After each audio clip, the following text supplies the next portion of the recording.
వార్తల వివరాలు చూస్తే సుపరిపాలనలో ఆంధ్రప్రదేశ్ రాష్ట్రానికి బ్రాండ్ తెచ్చేలా ఉన్నత స్థాయి అధికారి మొదలుకొని క్షేత్రస్థాయి అధికారి వరకు పనిచేయాలని ముఖ్యమంత్రి నారా చంద్రబాబు నాయుడు సూచించారు.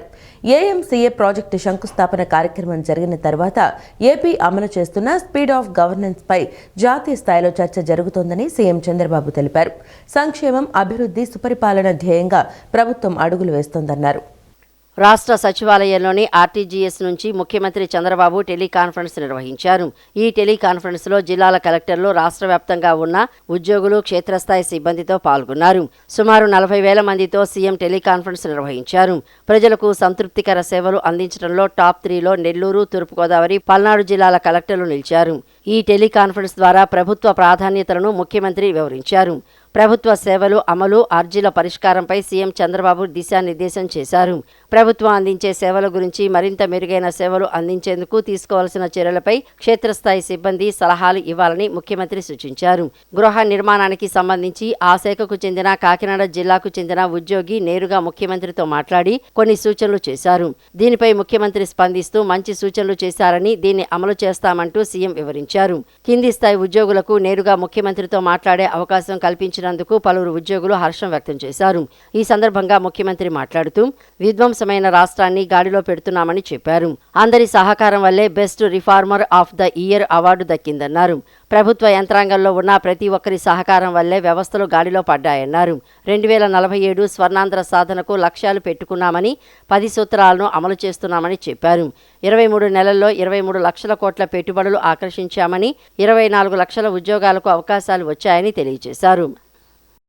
బుల్లెట్ వేగంతో రాష్ట్రంలో బుల్లెట్ మోటార్ సైకిల్ ప్రాజెక్టు ఏర్పాటు కావాలని ముఖ్యమంత్రి చంద్రబాబు నాయుడు స్పష్టం చేశారు.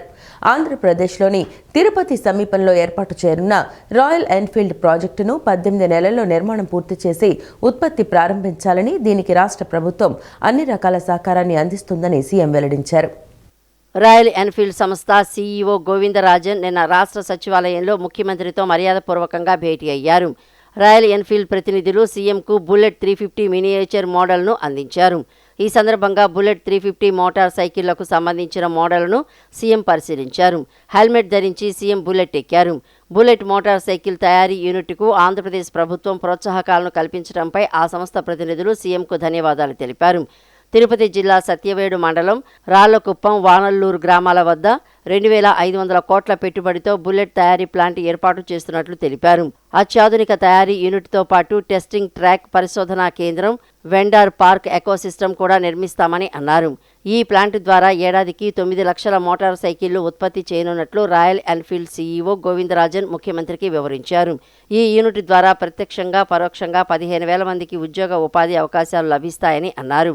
త్వరలో ఫ్లయింగ్ ప్లీ C6 పేరిట ఎలక్ట్రిక్ వేరియంట్ మోడల్ను కూడా తీసుకురానున్నట్లు ఆ సంస్థ ప్రతినిధులు సీఎంకు తెలిపారు.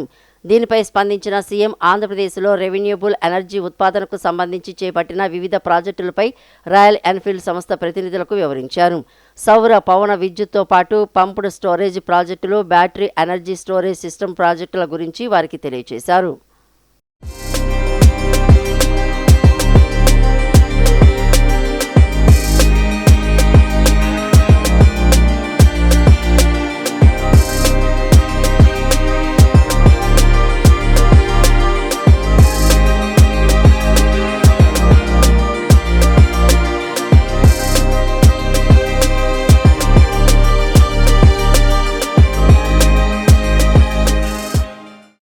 స్థానిక సంస్థలు చేసే అభివృద్ధి పనులు మరింత పారదర్శకంగా ప్రజలకు తెలియాలని, ఇందుకోసం ప్రత్యేకంగా ఒక పబ్లిక్ డాష్ బోర్డును తయారు చేయాలని ఉప ముఖ్యమంత్రి పవన్ కళ్యాణ్ అధికారులను ఆదేశించారు.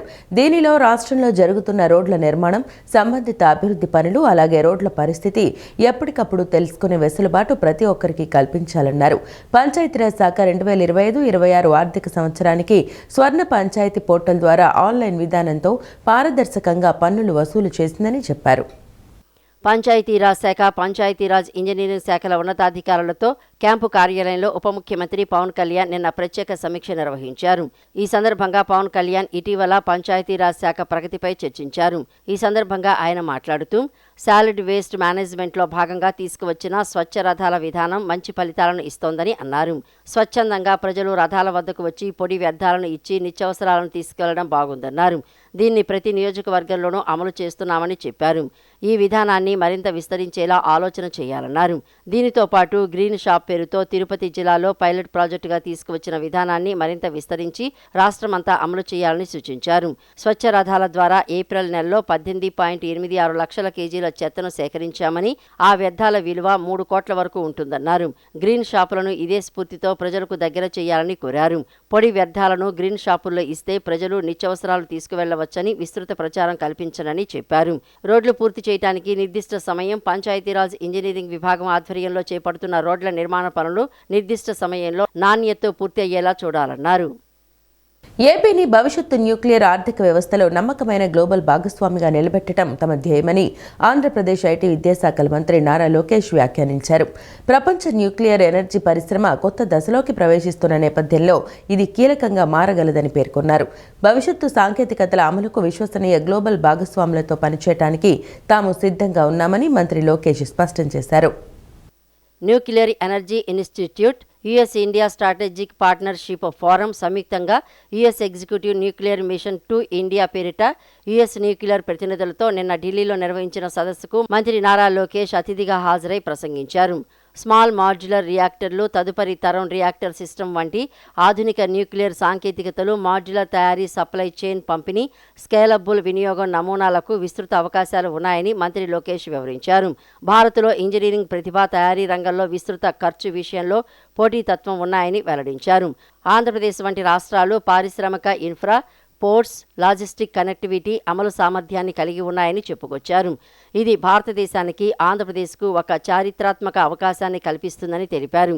ఏపీకి అనేక అదనపు ప్రయోజనాలు ఉన్నాయని లోకేష్ తెలిపారు. తమకు సువిశాలమైన తీర ప్రాంతం, శక్తివంతమైన పోర్ట్ ఇన్ఫ్రాస్ట్రక్చర్, విస్తృతమైన పారిశ్రామిక కారిడార్లు, ప్రతిష్టాత్మకమైన పవర్ ఇన్ఫ్రాస్ట్రక్చర్ ఉందని చెప్పుకొచ్చారు. వేగంగా అభివృద్ధి చెందుతున్న టెక్నాలజీ ఎకోసిస్టమ్ ఉందని అన్నారు. స్పీడ్ ఆఫ్ డూయింగ్ బిజినెస్ ను అమలు చేస్తున్నామని తెలిపారు. పారిశ్రామికీకరణలో వేగం, అమలు అత్యంత ముఖ్యమని చెప్పుకొచ్చారు. ఇందులో న్యూక్లియర్ ఎకోసిస్టమ్ ప్రముఖ పాత్ర వహించే అవకాశాలు ఎక్కువగా ఉన్నాయని వెల్లడించారు. పర్యావరణ వ్యవస్థ ఆలోచన విధానం ముఖ్యమని లోకేష్ వ్యాఖ్యానించారు. సాంకేతిక సహకారాలు, తయారీ భాగస్వామ్యాలు, సప్లై చైన్ అభివృద్ధి, ఇంజనీరింగ్ ఎకోసిస్టమ్స్, రీసెర్చ్ భాగస్వామ్యాలు, స్కిల్లింగ్, వర్క్ఫోర్స్ అభివృద్ధి, పారిశ్రామిక ప్రమాణాలు తదితర వాటి గురించి వివరించారు. రాష్ట్రంలోని మొత్తం 36 ప్రాజెక్టులకు స్పష్టమైన గడువు పెట్టుకొని పటిష్టమైన కార్యాచరణ ప్రణాళికాతక్ష పూర్తి చేయాలని లక్ష్యాన్ని రాష్ట్ర ముఖ్యమంత్రి నారా చంద్రబాబు నాయుడు నిర్దేశించడం జరిగిందని రాష్ట్ర జలవనరుల అభివృద్ధి శాఖ మంత్రి డాక్టర్ నిమ్మల రామానాయుడు పేర్కొన్నారు. గత ప్రభుత్వం నిర్లక్ష్యం చేసిన 25 ప్రాజెక్టులతో పాటు సీఎం గుర్తించిన మరో 11 ప్రాజెక్టులు కలిపి మొత్తం 36 ప్రాజెక్టులకు స్పష్టమైన ప్రాధాన్యతా క్రమం, దశల వారీ గడువులు, అమలు ప్రణాళిక రూపొందించబడిందన్నారు. రాష్ట్ర సచివాలయం ప్రచార విభాగంలో మంత్రి నిమ్మల రామానాయుడు పాత్రికేయులతో మాట్లాడుతూ రాష్ట్ర ముఖ్యమంత్రి అధ్యక్షతన ఇరిగేషన్ ప్రాజెక్టులపై సమగ్ర సమీక్ష జరిగిందని, ఇందులో 25 పాత ప్రాజెక్టులతో పాటు 11 కొత్త ప్రాజెక్టులను గుర్తించి ప్రాధాన్యతా క్రమంలో పూర్తి చేయాలనే లక్ష్యాన్ని నీటిపారుదల శాఖకు నిర్దేశించడం జరిగిందన్నారు. ప్రతి ప్రాజెక్టుకు శంకుస్థాపన, పురోగతి, పూర్తి గడువులు ఖచ్చితంగా నిర్దేశించడం జరిగిందన్నారు. 2026 జూలై నాటికి పోలవరం ఎల్ఎంసీ ద్వారా ఉత్తరాంధ్రకు నీటి సరఫరా, గుంటూరు ఛానల్ మోడరేషన్ పనుల శంకుస్థాపన, తుంగభద్ర కొత్త 33 గేట్ల ప్రారంభం వంటి కీలక పనులు అమల్లోకి వస్తాయన్నారు. 2026 ఆగస్టు నాటికి వెలుగొండ ప్రాజెక్టు ఫేజ్ 1 పూర్తి, అనంతపురం జిల్లాలో పేరూరు బ్రాంచ్ కెనాల్ శంకుస్థాపన, పాలేరు రిజర్వాయర్ పనులు ప్రారంభం కానున్నాయని చెప్పారు. 2026 అక్టోబర్ నాటికి హంద్రీ నివా ఫేజ్ 2 పూర్తి చేయాలని లక్ష్యంగా పెట్టుకోవడం జరిగిందన్నారు. నవంబర్ 2026లో నేరడి బ్యారేజీ శంకుస్థాపన జరగనుందన్నారు. 2026 డిసెంబర్ నాటికి పెన్నా, సర్వేపల్లి రిజర్వాయర్ పూర్తి చేయాలని నిర్ణయించడం జరిగిందన్నారు. 2027 జనవరి నాటికి మడ్డు వలస స్టేజీ 2 పూర్తి కావడంతో పాటు నీవా బ్రాంచ్ కెనాలు మూలపల్లి వరకు ప్రారంభం కానుందని తెలియజేశారు. రాయలసీమ బిడ్డ అని చెప్పుకునేటువంటి జగన్మోహన్ రెడ్డి ఆ రాయలసీమకి గుండెకాయ లాంటి హెచ్ఎన్ఎస్ఎస్కి 5 సంవత్సరాల్లో చేయలేనిటువంటి పనిని కూటమి ప్రభుత్వం అధికారంలోకి వచ్చినటువంటి ఒక్క సంవత్సరంలోనే 3,860 కోట్లు ఖర్చు పెట్టి 728వ కిలోమీటర్ వరకు కూడా కృష్ణా జలాలను హెచ్ఎన్ఎస్ఎస్ని ఫస్ట్ ఫేజ్ పూర్తి చేసి తీసుకెళ్ళామని అంటే ఏదైతే ఒక లక్ష్యం నిర్దేశించామో ఆ లక్ష్యాన్ని 2025 మరి జూలై కల్లా పూర్తి చేస్తామన్నాం. ఆ మాదిరిగానే ఇచ్చినటువంటి మాటకు ఆ యొక్క టార్గెట్ రీచ్ అయ్యేటువంటి విధంగా లక్ష్యాన్ని ఛేదించి హెచ్ఎన్ఎస్ఎస్ ఫస్ట్ ఫేజ్ పూర్తి చేసిన విషయాన్ని కూడా సందర్భం గుర్తు చేస్తూ ఉన్నా. అత్యంత వెనకబడినటువంటి ఫ్లోరైడ్ బాధితులు ఉన్నటువంటి ప్రాంతం వెలిగొండ ప్రాజెక్టు. 3 దశాబ్దాల నుంచి ఒక కలగా మిగిలిపోయినటువంటి ఆ వెలిగొండ ప్రాజెక్టుని, పూర్తి కానిటువంటి ప్రాజెక్టుని పూర్తయినట్లుగా ఆ రోజు ఉన్నటువంటి ముఖ్యమంత్రి జాతికి అంకితం అని ఏ రకంగా అయితే ప్రజల్ని రైతుల్ని దగా మోసం చేశాడో అటువంటి వెలిగొండ ప్రాజెక్టుని 20 నెలల్లోనే, అంటే 30 సంవత్సరాల్లో ఎంత వర్క్ జరిగిందో ఈ 20 నెలల్లోనే అంత వర్క్ పనిచేస్తూ ఈరోజు ఆ వెలిగొండ ఫస్ట్ ఫేజ్ 2026 ఆగస్టు కల్లా పూర్తి చేయాలనేటువంటి లక్ష్యం చంద్రబాబు నాయుడు గారు ఇచ్చిన దాన్ని ఈవేళ శరవేగంగా ఆ పనులు పూర్తి చేస్తున్న విషయం. కానీ ఈ పోలవరం ప్రాజెక్టు ఎప్పటికి పూర్తవుతుందో చెప్పలేం అని పోలవరాన్ని ప్రశ్నార్థకం చేసేసినటువంటి పరిస్థితి. ప్రజలు కూడా ఇంకా భవిష్యత్తులో పోలవరాన్ని మనం చూడలేమేమో, పోలవరం కూడా ఒక కలగానే మిగిలిపోతుందేమో అనుకునేటువంటి పరిస్థితులు ప్రజలకు కల్పించింది గత ప్రభుత్వం. కానీ ఈ కూటమి ప్రభుత్వం అధికారంలోకి వచ్చినటువంటి మొదటి వారంలోనే చంద్రబాబు నాయుడు గారు పోలవరం పర్యటనకి వెళ్ళి గత ప్రభుత్వం ప్రశ్నార్థకం చేసినటువంటి పోలవరం ప్రాజెక్టు రేపు 2027 కల్లా పూర్తి చేస్తానని 2024 పోలవరం గడ్డ మీద చంద్రబాబు నాయుడు గారు మాట్లాడినటువంటి లక్ష్యం నెరవేరబోతుంది 2027. ప్రపంచంలో ఎక్కడకు వెళ్లినా మన నాగరికత ఆనవాళ్లు కనిపిస్తున్నాయంటే మన ప్రాంత వైభవం విశిష్టత ఏపాటితో అర్థమవుతోందని మంత్రి కొల్లు రవీంద్ర అన్నారు. ముఖ్యమంత్రి వినూత్న కార్యక్రమాలతో మన సంస్కృతి సాంప్రదాయాలను భావితరాలకు విలువైన వారసత్వ సంపదగా అందించేందుకు కృషి చేస్తున్నారన్నారు. మన ఆలోచనలను విస్తృతం చేసేందుకు, కొత్త ఆలోచనల దిశగా నడిపించేందుకు అంతర్జాతీయ మ్యూజియం దినోత్సవం లాంటి కార్యక్రమాలు ఉపయోగపడతాయన్నారు. అంతర్జాతీయ మ్యూజియం దినోత్సవం సందర్భంగా ఇందిరాగాంధీ మున్సిపల్ మైదానంలో నిన్న జరిగిన ప్రత్యేక కార్యక్రమంలో మంత్రులు కొల్లు రవీంద్ర, 20 పాయింట్ల కార్యక్రమం chairman Lanka Dinakar, Swachhandhra corporation chairman Pattabhiram, AP creativity and culture commission chairperson Tejaswi Podapati, AP TDC chairperson N Balaji, archaeology and museums commissioner P Suresh, నాటక అకాడమీ చైర్మన్ గుమ్మడి గోపాలకృష్ణ, జిల్లా collector doctor G Lakshmisha, police commissioner SV Rajasekhar Babu తదితరులు పాల్గొన్నారు. యువతలో చరిత్ర, సంస్కృతి, కళల పట్ల ఆసక్తి పెంపొందించడంలో ఇటువంటి కార్యక్రమాలు ఎంతో దోహదపడతాయని పేర్కొన్నారు. మ్యూజియంలో మన సంస్కృతి, నాగరికత, వారసత్వానికి ప్రతిబింబాలని తెలిపారు. భావితరాలకు చారిత్రక సంపదను చేరువ చేయాలంటే విద్యార్థుల్లో అవగాహన పెంపొందించడం అత్యంత అవసరమని అభిప్రాయపడ్డారు. అంతర్జాతీయ మ్యూజియం దినోత్సవం సందర్భంగా నిర్వహించిన వివిధ పోటీల్లో విజేతలను సత్కరించారు. Heritage on కాన్వాయ్స్, 1 artefact 1 story, my family treasure, heritage quiz, heritage photography పోటీల్లో 28 మంది విజేతలను సత్కరించారు. చిన్నతనంలో మనందరికీ కూడా తెలుసు, మనందరం కూడా ఎక్స్కర్షన్ తీసుకెళ్లేవాళ్ళు, ఖచ్చితంగా ఒక మ్యూజియం చూపించేవాళ్ళు. చిన్నతనంలో నేను సాలార్జంగ్ మ్యూజియంకి వెళ్ళడం జరిగింది. నిజంగా అక్కడ చూసినప్పుడు చాలా అద్భుతంగా అనిపించేది. అక్కడ ఒక బటన్ నొక్కితే వాళ్ళందరూ వచ్చి ఆర్మీ అక్కడ ఇచ్చేయడం, ఇలాంటి ఒక పిల్లలకి కొంత కొత్తదనాన్ని కనిపిస్తుంది. అలాగే మన కల్చర్ కూడా చూస్తే ఇవాళ శిల్పకళ కానీ అవన్నీ చూస్తే నిజంగా ఆశ్చర్యం అనిపిస్తుంది. నేను ఎల్లోరా, అజంతా ఎల్లోరా ఇవి కూడా చూసినప్పుడు నిజంగా అసలు అంత పెద్ద శిల్పాలు ఎలా చెక్కారు. బౌద్ధ ఆరామాలు ఉన్నాయి, చాలా పెద్ద పెద్ద బౌద్ధ ఆరామాలు కానీ ఇవన్నీ కూడా చాలా అద్భుతాలు మరి చూసాం. నేను మొన్న కోణార్కి వెళ్ళి చూస్తే నిజంగా ఆ పైన శిఖరం మీద పెట్టినటువంటి ఆ కొండను ఎలా తీసుకెళ్ళి అక్కడ పైన ఆ శిఖరాన్ని పెట్టారనేది నిజంగా ఆశ్చర్యం అనిపిస్తుంది. అంత వెయిట్, క్రేనులు లేవు, ఏమీ లేని రోజుల్లో అలాంటి ఆలయాలు నిర్మాణం చేసినటువంటి చరిత్ర మన భారతీయులది. ఆ రోజు పింగళి వెంకన్న గారు జాతీయ జెండా ఏర్పరిచి ఆ జాతీయ జెండాని స్వాతంత్రం తెచ్చి భారతదేశాన్ని దాస్య శృంఖలాల నుంచి విముక్తి చేసి భారతదేశం ప్రజలు స్వేచ్ఛావాయువులు పీల్చుకోవడానికి ప్రధాన కారకుడైనటువంటి మహాత్మా గాంధీ గారికి ఆ జాతీయ జెండాని సమర్పించేటువంటి ఒక మహోన్నత సంఘటన ఆ ఫోటో ప్రదర్శన. అక్కడ స్టాచ్యూస్ ఉండి ముఖ్య జాతీయ నాయకులు అందరటం అదొక పెద్ద మనసుకు ఉత్తేజపరిచేటువంటిది, ఒళ్ళు గగుర్చిపడే సంఘటన. ఇలాంటి అన్ని అంశాలను తెలుసుకుంటానికి ఈ మ్యూజియం సందర్భంగా ఆ జరిగిన పరిణామ క్రమాలన్నింటినీ చూపించడమే ఈ మ్యూజియం యొక్క ప్రధాన ఉద్దేశం. మ్యూజియంస్ అంటే నిజంగానే పురాతన వస్తు ప్రదర్శనశాల అయినప్పటికీ దానిలో ఉన్న విలువని మాత్రం ఎవరు ఎన్ని కోట్లు ఇచ్చినా వెలకట్టలేరు. ఎందుకంటే మీకు కేవలం 2 examples. 1794 hair flowing silver dollar అనే ఒక కాయిన్ కేవలం ఆప్షన్కి పెడితే ఎన్ని కోట్లకు అమ్ముడుపోయిందో తెలుసా? కేవలం ఒక కాయిన్.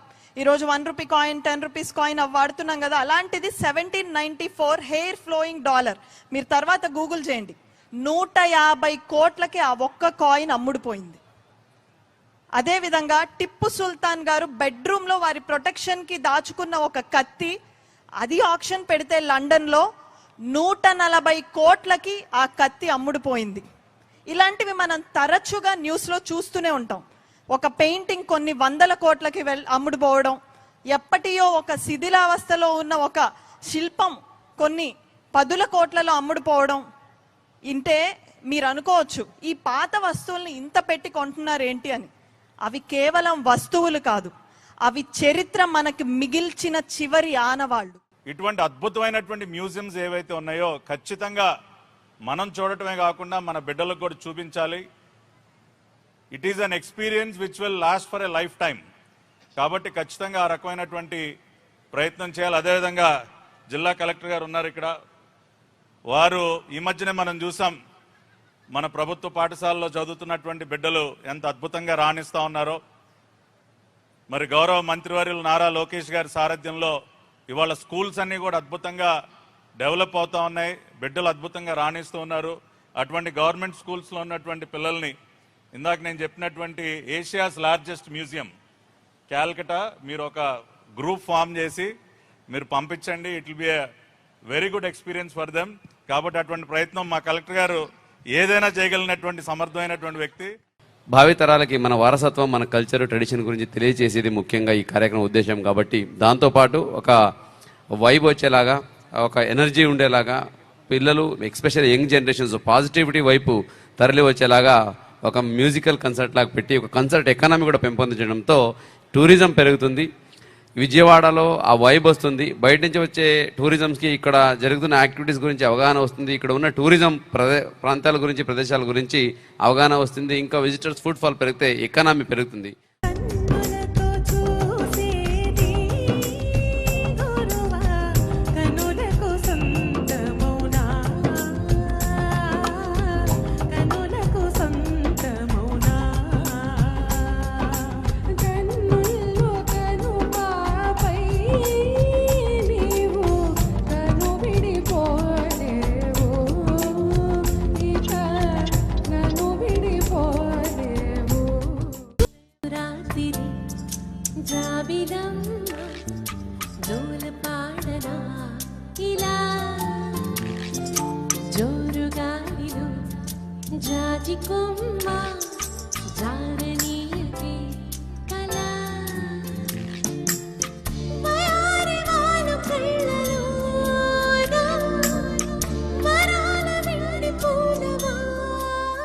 బంగారాల పైరుల్లో నా బంగారాలే పండేనంట పాడాలి. నవ్వుల్లో నా పువ్వుల్లాగా జీవితాలే సాగాలంట ఆడాలి.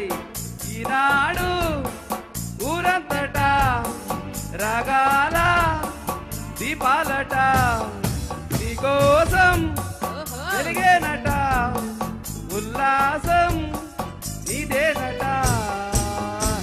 సింగారాల పైరుల్లో నా బంగారాలే పండేనంట పాడాలి. నువ్వుల్లో నా పువ్వుల్లాగా జీవితాలే సాగాలంట ఆడాలి.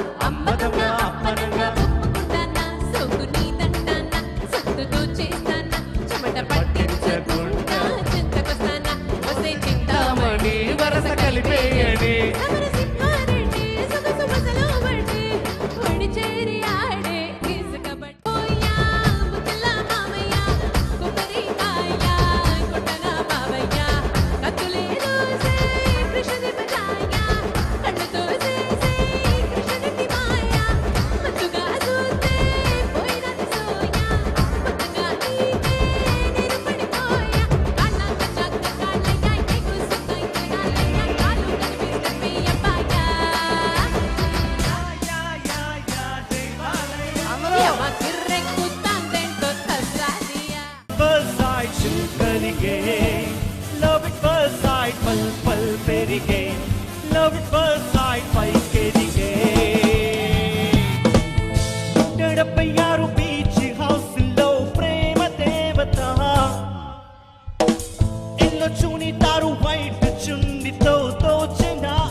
ఖరీఫ్ 2026 సీజన్ను సమర్థవంతంగా ఎదుర్కొనేందుకు రాష్ట్ర వ్యవసాయ శాఖ పూర్తి స్థాయిలో సిద్ధంగా ఉందని మంత్రి కింజరాపు అచ్చెన్నాయుడు తెలిపారు.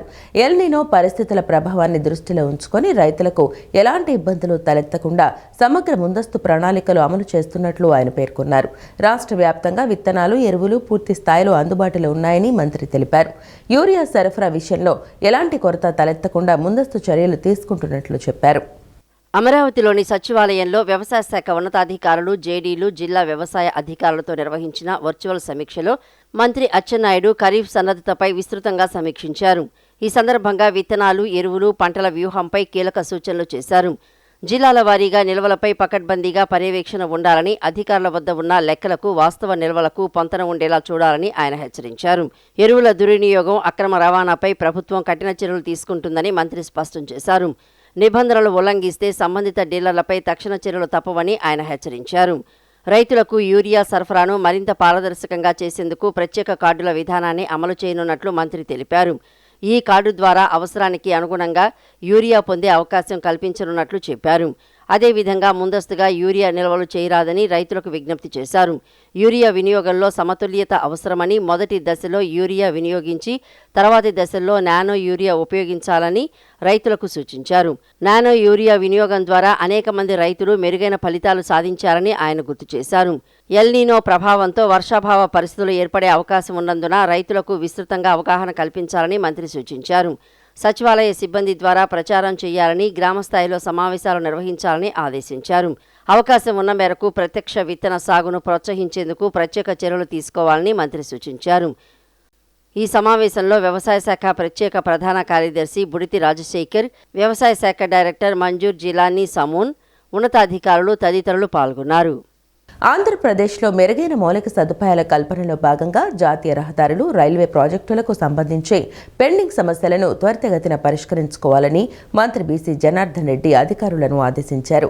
ఆయా ప్రాజెక్టులను వేగంగా పూర్తి చేసేందుకు ఒక నిర్దిష్ట కార్యాచరణ ప్రణాళికతో ముందుకు సాగాలని అధికారులకు దిశానిర్దేశం చేశారు. రాష్ట్రంలో ప్రస్తుతం నిర్మాణంలో ఉన్న ఆర్ఓబీ, ఆర్యూబీలను వేగవంతం చేయాలని రైల్వే అధికారులను మంత్రి ఆదేశించారు. సచివాలయంలోని ఆర్ఎండ్బీ శాఖ కార్యాలయంలో మంత్రి బీసీ జనార్దన్ రెడ్డి అధ్యక్షతన జాతీయ రహదారులు, రైల్వే శాఖ ఉన్నతాధికారులతో 4వ టాస్క్ ఫోర్స్ కమిటీ సమీక్షా సమావేశం నిర్వహించారు. గత ఏడాది ఆగస్టులో నిర్వహించిన 3వ టాస్క్ ఫోర్స్ కమిటీ సమావేశం సందర్భంగా చర్చకు వచ్చిన అంశాలపై సాధించిన ప్రగతిని ఈ సందర్భంగా అధికారులను ప్రాజెక్టుల వారీగా వివరాలు అడిగి తెలుసుకున్నారు. సీఎం చంద్రబాబు ఆదేశాల మేరకు రాష్ట్రంలో జాతీయ రహదారులకు సంబంధించి భూసేకరణ, అటవీ క్లియరెన్స్ వంటి పెండింగ్ సమస్యలను పరిష్కరించుకుని నిర్ణీత కాల వ్యవధిలో జాతీయ రహదారులను పూర్తి చేయాలని అధికారులకు మంత్రి బీసీ జనార్దన్ రెడ్డి ఆదేశించారు. ఎన్డీఏ ప్రభుత్వం ఆంధ్రప్రదేశ్లో జాతీయ రహదారులకు అన్ని విధాలుగా సహాయ సహకారాలు అందిస్తున్న క్రమంలో వాటిని అందిపుచ్చుకొని సద్వినియోగం చేసుకునే దిశలో అధికార యంత్రాంగం సమన్వయంతో ముందుకు సాగాలని మంత్రి సూచించారు. మోర్త్ మరియు ఆర్ఎండ్బీకి సంబంధించిన భూసేకరణలో 12 అంశాలను, అటవీ శాఖకు సంబంధించిన 5 అంశాలు, మరో ఇతర అంశాలను త్వరితగతిన పూర్తి చేసి పనులు వేగవంతంగా పూర్తయ్యేందుకు సహకరించాలని మంత్రి కోరడం జరిగింది. 2026 డిసెంబర్ నాటికి రాష్ట్రంలోని రైల్వే ప్రాజెక్టులు పూర్తి చేయాలనే లక్ష్యంతో అధికార యంత్రాంగం సమన్వయంతో పనిచేయాలని రైల్వే ఉన్నతాధికారులతో నిర్వహించిన 4వ టాస్క్ ఫోర్స్ కమిటీ సమావేశంలో మంత్రి బీసీ జనార్దన్ రెడ్డి ఆదేశించారు. రాష్ట్రంలో మంజూరైన అన్ని రైల్వే మార్గాలకు భూసేకరణ త్వరగా పూర్తి చేయాల్సిందిగా రైల్వే అధికారులను ఆదేశించారు. మాజీ మంత్రి పేర్ని నాని ఆర్టీసీపై తప్పుడు ప్రచారం చేస్తూ ప్రభుత్వంపై బురద జల్లే ప్రయత్నం చేస్తున్నారని ఏపీఎస్ఆర్టీసీ చైర్మన్ కొనకళ్ళ నారాయణ ఆగ్రహం వ్యక్తం చేశారు. ఫేజ్ 2లో జగన్ 100 బస్సులు ఎవరి జేబులోని డబ్బులు తీసి కొన్నారో పేర్ని నాని చెప్పాలన్నారు. ఆ బస్సుల్లో ఆర్టీసీ డ్రైవర్లకు శిక్షణ ఇచ్చి మరీ నడిపామని ఆయన పచ్చి అబద్ధాలు చెప్పడం సిగ్గుచేటన్నారు. ఆర్టీసీ అభివృద్ధికి, కార్మికుల సమస్యల పరిష్కారానికి కూటమి ప్రభుత్వం చిత్తశుద్ధితో కృషి చేస్తోందని కొనకళ్ళ నారాయణ వివరించారు. మచిలీపట్నంలో APSRTC chairman Konakalla Narayana media సమావేశం నిర్వహించారు. సమావేశంలో ఆయన మాట్లాడుతూ ఆర్టీసీని ప్రైవేటు పరం చేస్తున్నామని పేర్ని నానికి ఎవరు చెప్పారు? ఫేజ్ 1లో ఒక ఎలక్ట్రిక్ బస్ కొనలేదని ఆయన విమర్శలు చేస్తున్నారని మండిపడ్డారు. రవాణా శాఖ మంత్రిగా నాని పనిచేశారు కదా, ఫేజ్ 1 నిబంధనలు తెలుసుకోవాలన్నారు. 40 లక్షలకు పైబడి జనాభా ఉన్న నగరాల్లోనే ఎలక్ట్రిక్ బస్సులు తిప్పాలని గతంలో కేంద్రం నిబంధనల్లో స్పష్టంగా పేర్కొందన్నారు. ఇంత జనాభా ఉన్న నగరాలు మన రాష్ట్రంలో లేవు. అందుకే ఆనాడు రాష్ట్రానికి ఆ బస్సులు రాలేదన్నారు. ఫేజ్ 2లో జగన్ 100 బస్సులు ఎవరి జేబులోని డబ్బులు తీసి కొన్నారో పేర్ని నాని చెప్పాలన్నారు. ఆ బస్సుల్లో ఆర్టీసీ డ్రైవర్లకు శిక్షణ ఇచ్చి మరీ నడిపామని ఆయన పచ్చి అబద్ధాలు చెప్పడం సిగ్గుచేటన్నారు. ఏది పడితే అది మాట్లాడిస్తే ప్రజలు నమ్మరని అన్నారు. వైఎస్ఆర్ కాంగ్రెస్ పార్టీ హయాంలో ఆర్టీసీని విచ్ఛిన్నం చేస్తే కూటమి ప్రభుత్వం వచ్చిన తర్వాత ఆర్థికంగా బలోపేతం చేస్తున్నామని అన్నారు. ఆర్టీసీ ప్రైవేట్ పరం అయిపోతుందా? ఎవడన్నాడు నీతో? ఏంటా మాట? ఎవరన్నారు? చంద్రబాబు నాయుడు గారు అనిపించాడంటావా? ఇవాళ రోజున జగన్మోహన్ రెడ్డి ప్రైవేట్ బస్సులు, ఎలక్ట్రికల్ బస్సుల గురించి మాట్లాడుతావు నువ్వు. ఏంటి నువ్వు మాట్లాడేది? ఫేజ్ 1లో చంద్రబాబు నాయుడు గారు ఎలక్ట్రికల్ బస్సులు పెట్టలేకపోయాడు, అది ఆయన ఫెయిల్యూర్ అంటున్నాను. ఫేజ్ 1 కండిషన్ ఏంటో నీకు తెలుసు అసలు? 40 లక్షల జనాభా పైన ఉంటేనే ఎలక్ట్రికల్ బస్సులు పెట్టాలి. 40 లక్షల జనాభా పైన ఉన్నటువంటి రాష్ట్రంలో ఏదైనా ఊరుందా మనకి? ఏ సిటీ అన్నా ఉందా? ఆ రోజున ఒక హైదరాబాద్కు మాత్రం ఎలక్ట్రికల్ బస్సులు ఇచ్చారు ఫేజ్ 1లో. మన రాష్ట్రానికి అర్హత లేదు కాబట్టి ఇవ్వలేకపోయారు. ఫేజ్ 2లో జగన్మోహన్ రెడ్డి గారు ఆర్టీసీ బస్సులు కొన్నారు, 100 బస్సులు కొన్నారు, ఎలక్ట్రికల్ బస్సులు. స్పష్టంగా ఉంది నీ వీడియో. 100 బస్సులు కొన్నారన్నావు. 100 బస్సులు జగన్మోహన్ రెడ్డి కొనలేదు, ఆర్టీసీ కొనలేదు. పిఎంఈ పథకం ద్వారా సెంట్రల్ గవర్నమెంట్ నుంచి 100 బస్సులు వచ్చినాయి. ఆ బస్సులు ఆర్టీసీ సిబ్బంది నడిపారు అంటున్నావు నువ్వు. ట్రైనింగ్ ఇచ్చి నడిపించారంట. అబద్ధాలకు కూడా అంతుండాలి కదా, సిగ్గులేదని నీకు 2 సార్లు మంత్రి కూడా చేసావు కదా నువ్వు. ఏ మాట పడితే ఆ మాట మాట్లాడేస్తావా? నువ్వు రవాణా శాఖ మంత్రివి కదా, పైపెచ్చు. బాధ్యత లేకుండా అబద్ధాలు ఏం మాట్లాడినా కూడా ప్రజలు నమ్మేస్తారనా? విజయవాడ ఎన్టీఆర్ జిల్లా కలెక్టరేట్ కార్యాలయంలో నిర్వహించిన పీజీఆర్ఎస్కు ప్రజల నుంచి 141 అర్జీలు అందాయని జిల్లా కలెక్టర్ డాక్టర్ జి లక్ష్మీషా చెప్పారు. స్థానిక కలెక్టరేట్లోని శ్రీ పింగళి వెంకయ్య సమావేశ మందిరంలో ప్రజల నుంచి అర్జీలను స్వీకరించిన అనంతరం జిల్లా కలెక్టర్ మాట్లాడుతూ అర్జీల పరిష్కారంలో జాప్యం ఉండరాదన్నారు. అర్జీదారుకు సత్వర సంతృప్తికర పరిష్కారం లభించేలా చూడాలని అధికారులను ఆదేశించారు. 141 అర్జీలలో నేరుగా 81, ఆన్లైన్లో 60 అర్జీలు వచ్చాయని చెప్పారు. పోలీస్ శాఖకు అత్యధికంగా 33 అర్జీలు అందాయని చెప్పారు. రెవెన్యూ శాఖకు 20, పురపాలక పట్టణాభివృద్ధి శాఖకు 20, పంచాయతీరాజ్ శాఖకు 18 ఫిర్యాదులు వచ్చాయన్నారు. ప్రజలకు శాశ్వతమైన పరిష్కారాలు అందించాలని విజయవాడ నగరపాలక సంస్థ కమిషనర్ ధ్యానచంద్ర హెచ్ఎం అన్నారు. పరిష్కరించిన ప్రతి ఫిర్యాదులో నాణ్యమైన శాశ్వతమైన పరిష్కారం అందించాలని, ప్రజలకు పరిష్కారం చూపించాలే తప్ప వేరే శాఖపై సమస్యను మళ్లించకూడదని అధికారులను హెచ్చరించారు. విజయవాడ నగరపాలక సంస్థ ప్రధాన కార్యాలయంలో గల కమాండ్ కంట్రోల్ రూమ్లో ప్రజా ఫిర్యాదుల పరిష్కార వేదికను నిర్వహించారు. ప్రధాన కార్యాలయంతో పాటు జోనల్ కార్యాలయాల్లో జరిగే ప్రజా ఫిర్యాదులను పరిష్కార వేదికను వీడియో కాన్ఫరెన్స్ ద్వారా కమిషనర్ ధ్యానచంద్ర వీక్షిస్తూ 3 కార్యాలయాల అధికారులతో గత వారం జరిగిన ప్రజా ఫిర్యాదుల పరిష్కార వేదికలో పరిష్కరించిన దరఖాస్తులపై సమీక్షించారు. 3 కార్యాలయాల అధికారులతో గత వారం జరిగిన ప్రజా ఫిర్యాదుల పరిష్కార వేదికలో పరిష్కరించిన దరఖాస్తులపై సమీక్షించారు. మున్సిపల్ సేవల కోసం ప్రత్యేకంగా రూపొందించిన పురమిత్ర యాప్లో స్వీకరించిన ఫిర్యాదులను అధికారులు పరిష్కరించిన తీరును సమీక్షించారు. ఎప్పటికప్పుడు పురమిత్ర ఫిర్యాదులను పరిష్కరించాలని అధికారులను ఆదేశించారు. పరిష్కరించిన ప్రతి ఫిర్యాదులో నాణ్యమైన శాశ్వతమైన పరిష్కారం అందించాలని, ప్రజలకు పరిష్కారం చూపించాలే తప్ప వేరే శాఖపై సమస్యను మళ్లించకూడదని అధికారులను హెచ్చరించారు. శాఖలన్నీ సమన్వయంతో పనిచేయాలని, వచ్చిన ప్రతి ఫిర్యాదు శాఖల సమన్వయంతో పరిష్కరించాలని కమిషనర్ అన్నారు. నిన్న జరిగిన ప్రజా ఫిర్యాదుల పరిష్కార వేదికలో ప్రజలు తీసుకువచ్చిన ఫిర్యాదులను శాఖాధిపతులు స్వీకరించారు. ప్రతి ఫిర్యాదుదారులకు తాము స్వయంగా వచ్చి పరిశీలించి శాశ్వతమైన పరిష్కారాన్ని తీసుకువచ్చే విధంగా చూస్తామని తెలియజేశారు. ఈ సోమవారం జరిగిన ప్రజా ఫిర్యాదుల పరిష్కార వేదికలో 18 ఫిర్యాదులు అందగా అందులో పట్టణ ప్రణాళిక సంబంధించినవి 9, engineering 5, revenue 1, public health 2, estate 1 మొత్తం కలిపి 18 ఫిర్యాదులను అందుకున్నారు. రాజధాని అమరావతిలో రైతు కూలీల సమస్యల పరిష్కారం కోసం రాయపూడిలోని ఏపీసీఆర్డీఏ ప్రధాన కార్యాలయంలో నిన్న గ్రీవెన్స్ డే నిర్వహించారు. ల్యాండ్ పూలింగ్, రిటర్నబుల్ ప్లాట్ల రీఅలాట్మెంట్, నెగోషియేటెడ్ సెటిల్మెంట్ పాలసీ అమలు తదితర సమస్యల గురించి పలువురు రాజధాని ప్రాంత వాసులు తమ అర్జీలను commissioner V Vijayaramaraju, additional commissioner A Bhargava Teja, IAS అధికారి కొల్లాబత్తుల కార్తీకు అందజేశారు. అర్జీదారులు అందజేసిన సమస్యలను త్వరితగతిన పరిష్కరిస్తామని వారు తెలియజేశారు. అలాగే కొన్ని సమస్యల పరిష్కారం ప్రభుత్వ నిర్ణయానుసారం ఉంటుందన్నారు. రైతులు స్థానికుల సౌకర్యార్థం సిఆర్డీఏ ప్రధాన కార్యాలయంలో సిటిజన్ గ్రీవెన్స్ సెంటర్ వద్ద ప్రతిరోజు పనివేళల్లో సిఆర్డీఏ సిబ్బంది అర్జీలు స్వీకరిస్తారని, ఈ సదుపాయాన్ని వినియోగించుకోవచ్చన్నారు. ఉదయం నిద్ర లేచిన దగ్గర నుంచి రాత్రి పడుకునే వరకు అందరూ మొబైల్ ఫోన్లను వినియోగిస్తూనే ఉంటారు. ఫోన్ నెంబర్ల నుంచి తమ విలువైన సమాచారం వరకు ఫోన్లలో భద్రపరుస్తూ ఉంటారు. ప్రత్యేక ఫీచర్లు ఉన్న మొబైల్ ఫోన్లు కొనుగోలు చేస్తూ ఉంటారు. ఎంతో ఇష్టపడి కష్టపడి కొనుగోలు చేసిన మొబైల్ ఫోన్లు పోగొట్టుకున్నా దొంగతనానికి గురైన వారు ఎంతో బాధపడుతూ ఉంటారు. గతంలో మొబైల్ ఫోన్ పోయినా చోరీకి గురైనా తిరిగి వస్తుందనే నమ్మకం లేదు. కానీ ఎన్టీఆర్ జిల్లా police commissionerate central equipment identity register సేవల ద్వారా మొబైల్ ఫోన్లు రికవరీ చేసి బాధితులకు తిరిగి అందజేయడం జరుగుతోంది. పోయిన మొబైల్ ఫోన్లు రికవరీ చేసి బాధితులకు అందించడంలో ఎన్టీఆర్ జిల్లా పోలీస్ కమిషనరేట్ రాష్ట్రంలో 2వ స్థానంలో నిలిచి అవార్డును కైవసం చేసుకుంది. పోగొట్టుకున్న మొబైల్ ఫోన్లను స్వాధీనం చేసుకునేందుకు వినియోగిస్తున్న సాంకేతికతపై సైబర్ క్రైమ్ డీసీపీ కృష్ణ ప్రసన్నతో మా ప్రతినిధి ముర్తుజా ముఖాముఖి. మొబైల్ ఫోన్ అనేది ప్రతి ఒక్కరి జీవితంలో ఒక భాగం అయిపోయింది. మొబైల్ ఫోన్లో ఎంతో విలువైన సమాచారాన్ని ప్రజలు భద్రపరుచుకుంటున్నారు. అయితే కొన్ని కారణాల వల్ల పోగొట్టుకోవడం కానీ దొంగతనం జరగడం కానీ జరుగుతుంది. అయితే ఎన్టీఆర్ జిల్లా కమిషనరేట్ మాత్రం అధునాతన సాంకేతిక పరిజ్ఞానాన్ని వినియోగించి వేల మొబైల్ ఫోన్లను స్వాధీనం చేసుకుని ఎవరైతే యజమానులు ఉన్నారో మొబైల్ ఫోన్ యజమానులు వాళ్ళకి అందజేస్తున్నారు. ఎన్టీఆర్ జిల్లా పోలీస్ కమిషనరేట్ రాష్ట్రంలోనే 2వ స్థానంలో నిలిచింది. ఇటీవల డీజీపీ హరీష్ కుమార్ గుప్తా చేతుల మీదుగా ఎన్టీఆర్ జిల్లా పోలీస్ కమిషనర్ అవార్డు కూడా అందుకోవడం జరిగింది. ప్రస్తుతం ఈ ఆధునిక సాంకేతిక పరిజ్ఞానాన్ని ఎట్లా వినియోగిస్తున్నారనేది తెలియజేసేందుకు మనతో పాటు cyber crime DCP Krishna Prasanna గారు ఉన్నారు. ఆయన అడిగి మరిన్ని వివరాలు తెలుసుకుందాం. మేడం చెప్పండి, ముందుగా మీకు అభినందనలు మేడం. ఇది సైబర్ క్రైమ్ ఇది మొబైల్ ఫోన్లు చోరీకి గురైన వాటిని ఏ విధంగా ఏ టెక్నాలజీ ఉపయోగిస్తున్నారు, వాటిని ఎట్లా స్వాధీనం చేసుకుంటారు? ఓకే, మనకి సిఏఆర్ అని ఒక పోర్టల్ ఉంది, సెంట్రల్ ఎక్విప్మెంట్ ఐడెంటిటీ రిజిస్టర్ అని. That was introduce by central government. మనకి ఎంహెచ్ఏ డిఓటి వాళ్ళు డిజైన్ చేయడం జరిగింది. దాంట్లో ఎవరైనా మొబైల్ ఫోన్ పోతే ఆ పోలీస్ స్టేషన్ ఏ పోలీస్ స్టేషన్ జ్యూరిస్డిక్షన్లో పోనేది, ఇది ఆల్ త్రూ అవుట్ ఇండియా ఉంది. ఏ పోలీస్ స్టేషన్ జ్యూరిస్డిక్షన్లో అయితే మన మొబైల్ ఫోన్స్ పోయాయో ఆ జ్యూరిస్డిక్షన్ పోలీస్ స్టేషన్లోనే we can give a complaint.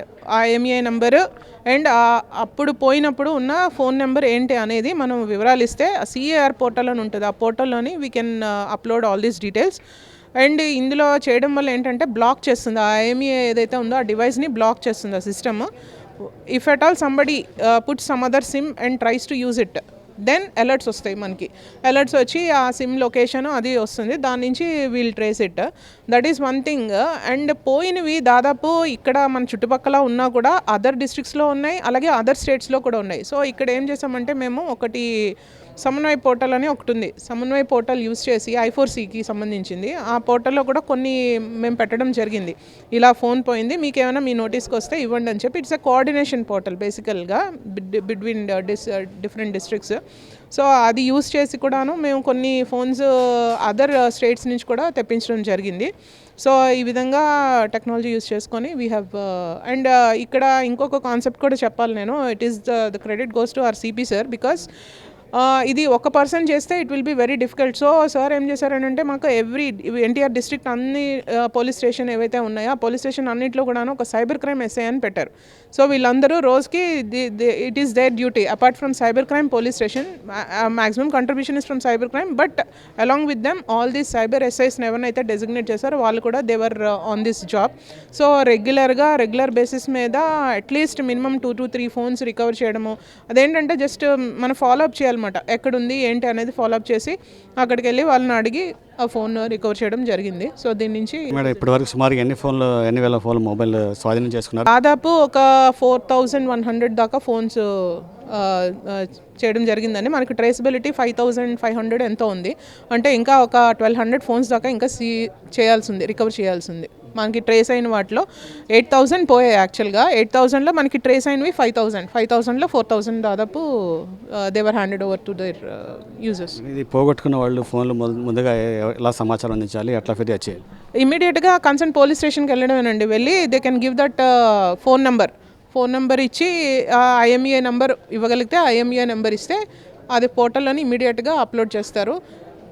Upload చేసిన వెంటనే once it is trace then we can get the details. Chat bot కూడా ఉంది కదా మేడం, దాన్ని ఎట్లా పోగొట్టుకున్న మొబైల్ ఫోన్స్ చాట్ బాట్లో కూడా అప్లోడ్ ఇవ్వచ్చండి. చాట్ బాట్లో కూడా ఇవ్వచ్చు. They can give the details and it will fetch the details. And details fetch చేసిన తర్వాత అగైన్ మళ్ళీ we have to upload the same thing on the CR portal. స్టేట్లో 2వ స్థానంలో నిలవడం పట్ల ఎట్లా అనుకుంటున్నారు? సాంకేతిక వినియోగం వల్ల ఇది సాధ్యమైంది అనుకుంటున్నారు? అంటే ఈ సైబర్ క్రైమ్ అనేది ఫస్ట్ ఆఫ్ ఆల్ ఒక నార్మ్ ఉంటుంది, ఇట్స్ వెరీ టఫ్, డిటెక్ట్ చేయలేము అది అదంతా కొన్ని కేసెస్ దే ఆర్ దేర్, ఎందుకంటే ఇంటర్నేషనల్ ఉంటాయి, ఇంటర్ స్టేట్ ఉంటాయి, అవి డిటెక్షన్ చేయడం కష్టం. కానీ మనం కొంచెం ఎఫర్ట్ పెట్టి కొంచెం ఫాలో అప్ చేస్తే మటుకు we can detect this cyber crime. Cyber మోసాలను తగ్గించేందుకు ఇంకా ఎటువంటి సాంకేతిక పరిజ్ఞానం వినియోగించబోతున్నారు, ఎటువంటి చర్యలు తీసుకుంటారు? యాక్చువల్గా మన జిల్లా వరకు డిజిటల్ అరెస్ట్కి సంబంధించి as per the guidance of instructions of our CP sir we have developed the cyber Suraksha app. అందులో ఏ విధంగా మోసపోబడుతున్నారు అని చెప్పి ఒక క్వశ్చనర్ రెడీ చేయడం జరిగింది. అది అన్ని బ్యాంక్స్కి ఇచ్చాము. బ్యాంక్స్లో కూడాను ఎవరైనా ట్రాన్స్ఫర్ చేద్దాం, మనీ ట్రాన్స్ఫర్ చేద్దాము నెఫ్ట్ ద్వారా కానీ ఆర్టీజీఎస్ కానీ మనీ ట్రాన్స్ఫర్ చేయడానికి వస్తే, ఒకవేళ 50,000 కన్నా ఎక్కువ ట్రాన్స్ఫర్ చేయడానికి వస్తే అవతల ఉన్న అకౌంట్ కరెంట్ అకౌంట్ అయితే మాత్రం ఈ క్వశ్చనర్ చదివిస్తున్నారు. అలాగే ఈ సైబర్ ఎస్ఐస్ ఎవరైతే ఉన్నారో పలు పోలీస్ స్టేషన్లో వాళ్ళందరూ కూడా సైబర్ అవేర్నెస్ క్యాంప్స్ చాలా విరివిగా చేస్తున్నారు. అట్ ద సేమ్ టైమ్ ఇంత చేసినా కూడా ఇంకా స్టిల్ సైబర్ క్రైమ్ జరుగుతుంది. ఎందుకంటే we are unable to reach the sections of the people who are being subjected to this cyber crime. So మా ప్రణాళిక ఏంటంటే సిపి గారు చెప్పిన దాని ప్రకారము టార్గెటెడ్ బేస్డ్ అప్రోచ్, అంటే జాబ్ ఫ్రాడ్స్కి ఎవరు కాబడుతున్నారు, ఏ ఏరియాలోని ఎక్కువ కాన్సన్ట్రేషన్ జరిగింది, అండ్ ఒక అనాలిసిస్ చేసి ఫర్దర్గా అవేర్నెస్ కార్యక్రమాలు ఆ విధంగా జరగబోతున్నాం in order to reduce cyber crime. అధునాతన సాంకేతిక పరిజ్ఞానాన్ని వినియోగించి మొబైల్ ఫోన్ చోరీ గురైన వాటిని సిఐఆర్ పరిజ్ఞానంతో వాటిని గుర్తించి వాటిని ఎవరైతే పోగొట్టుకున్నారో అందజేస్తున్నామని చెప్పేసి డీసీపీ చెప్తున్నారు. అదేవిధంగా సైబర్ క్రైమ్ మోసాలు జరుగుతున్నాయి, ఆ సైబర్ మోసాలను అరికట్టేందుకు కూడా అనేక రకాల చర్యలు తీసుకుంటున్నాం. ఇందులో సాంకేతిక పరిజ్ఞానాన్ని వినియోగించుకుంటున్నాం. డిజిటల్ అరెస్టులు వంటి మోసాలని ప్రజల్లో అవగాహన కల్పించి వాటిని తగ్గించేందుకు చర్యలు తీసుకుంటున్నామని చెప్పేసి డీసీపీ కృష్ణ ప్రసన్న చెప్తున్నారు. కెమెరామెన్ అజయ్తో Murtuza, city news, Vijayawada. June 10 నుండి 15వ తేదీ వరకు భారత కమ్యూనిస్టు పార్టీ ఆధ్వర్యంలో పెనుగంచి ప్రోలులోని స్నేహ గార్డెన్లో జరిగే రాష్ట్ర స్థాయి రాజకీయ సైద్ధాంతిక శిక్షణ శిబిరాన్ని జయప్రదం చేయాలని ఎన్టీఆర్ జిల్లా సిపిఐ కార్యదర్శి దోనిపూడి శంకర్ పిలుపునిచ్చారు. 1000 మంది ఈ శిక్షణ శిబిరంలో పాల్గొంటారని తెలిపారు. ప్రజలలో చైతన్యం కలిగించేందుకు, కమ్యూనిస్టు శ్రేణులలో రాజకీయ చైతన్యం తీసుకొచ్చేందుకు ఈ రాజకీయ సైద్ధాంతిక శిబిరాన్ని నిర్వహిస్తున్నామని తెలిపారు. ఎన్టీఆర్ జిల్లా పెనుగంచి ప్రోల్లోని కర్ల లింగయ్య కళాభవన్లో ఎన్టీఆర్ జిల్లా సిపిఐ కార్యదర్శి దోనేపూడి శంకర్ విలేకరుల సమావేశం నిర్వహించారు. సమావేశంలో ఆయన మాట్లాడుతూ 100 వసంతాల చరిత్ర కలిగిన భారత కమ్యూనిస్టు పార్టీ 28 జిల్లాల సిపిఐ కార్యవర్గ సభ్యుల మరియు రాష్ట్ర స్థాయి నాయకుల రాజకీయ సైద్ధాంతిక శిక్షణా శిబిరం జూన్ 10 నుంచి 15వ తేదీ వరకు పెనుగంచి ప్రోలు స్నేహ గార్డెన్స్లో జరుగుతాయని చెప్పారు. 1000 మంది ఈ శిక్షణా శిబిరంలో పాల్గొంటారని తెలిపారు. 50 సంవత్సరాల తర్వాత ఆనాటి కమ్యూనిస్టు ఉద్యమానికి కేంద్రమైన, భూపోరాటాలకు నిలయమైన పెనుగంచి ప్రోలు, ముచ్చింతల, అనిగండ్లపాడు, గుమ్మడి దర్రు గ్రామాల్లో పోరాటాల స్ఫూర్తితో ఈ శిక్షణా శిబిరాన్ని నిర్వహిస్తున్నామని అన్నారు. మితవాద శక్తులు దేశ చరిత్రను, సంస్కృతిని తిరోగమన విధానాల వైపు తీసుకువెళ్తున్న పరిస్థితి నేడు నెలకొందని అన్నారు.